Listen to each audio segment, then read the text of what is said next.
আসসালামু আলাইকুম দর্শক, আপনাদের জন্য নিয়ে আসলাম কৃষি আরেকটি আপডেট ভিডিও। যারা বর্ষাকালে হাইব্রিড মরিচ চাষ করতে চান, ভালো ফল পেতে চান, এর কারণ বর্ষার সময় মরিচের দাম থাকে আকাশচুম্বী, 500-600 টাকা কেজি থাকে।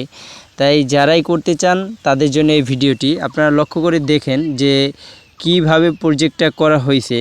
মাটি থেকে 1 থেকে 1.5 হাত উঁচু করে বেড করে তারপর মরিচ চারা রোপণ করা হয়েছে। এই ক্ষেতটা কিন্তু বর্ষাকালের জন্য উপযুক্ত করে তৈরি করা হয়েছে।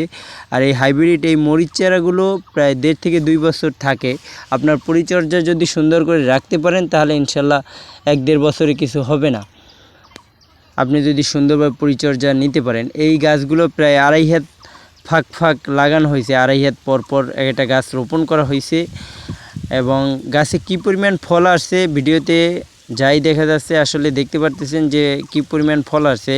একবার ফল ছেঁড়া হয়েছে, প্রায় 2 মণ ফল আমরা সংগ্রহ করতে পারছি।